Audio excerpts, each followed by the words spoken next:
रक्षाबंधन। सभी भाइयों और बहनों को रक्षाबंधन की हार्दिक शुभकामनाएं।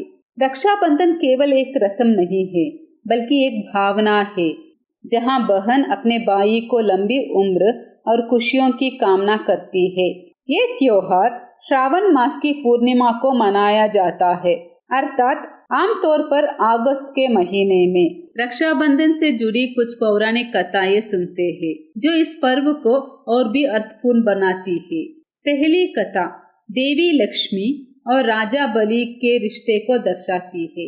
राजा बलि ने जब तीनों लोग जीत लिया, तब विष्णु भगवान ने वामन अवतार लिया। एक दिन जब राजा बलि यज्ञ कर रहा था, तब विष्णु भगवान वामन रूप में आकर उनसे भिक्षा मांगी। केवल 3 पग भूमि, तीनों पग में विष्णु जी ने पूरा ब्रह्मांड नाप लिया। अंत में उन्होंने अपना तीसरा पग बलि के सिर पर रख दिया। राजा बलि की भक्ति से प्रसन्न होकर भगवान विष्णु ने उसे वरदान दिया। बलि वरदान के रूप में स्वयं विष्णु भगवान को ही मांग लिया। विष्णु भगवान राजा बलि के महल में उसके द्वारपालक के रूप में रहने लगे, परंतु देवी लक्ष्मी, जो वैकुंठ में अकेली रह गई थी, इससे दुखी हुई। वे एक ब्राह्मण स्त्री के रूप में राजा बलि के पास गई और राजा बलि से वहां रहने के लिए अनुमति मांगी, जब तक कि उसकी पति आकर उसे न ले जाए। एक श्रावण पूर्णिमा के दिन देवी लक्ष्मी ने राजा बलि को राखी बांधी।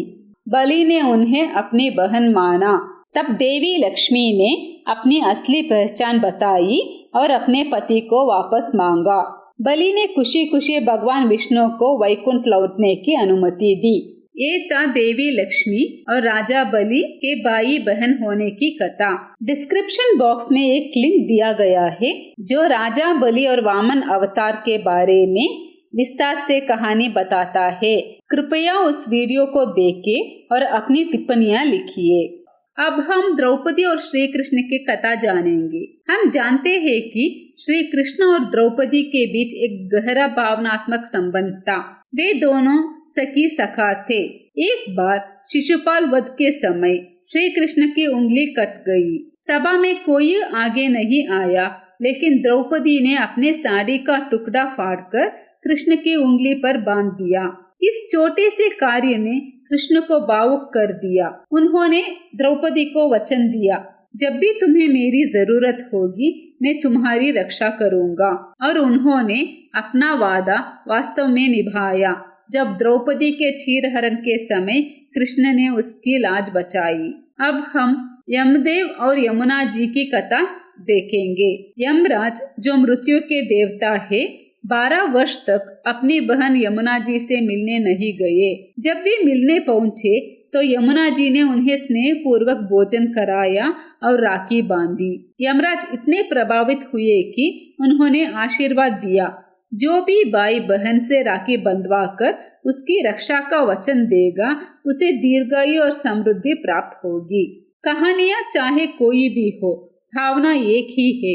रक्षाबंधन भाई बहन के निर्मल प्रेम और विश्वास का त्योहार है। सभी भाइयों और बहनों को रक्षाबंधन की ढेरों शुभकामनाएं। अगर आपको ये कहानी अच्छी लगी तो कृपया लाइक, शेयर और सब्सक्राइब कीजिए। धन्यवाद। जय श्री राम।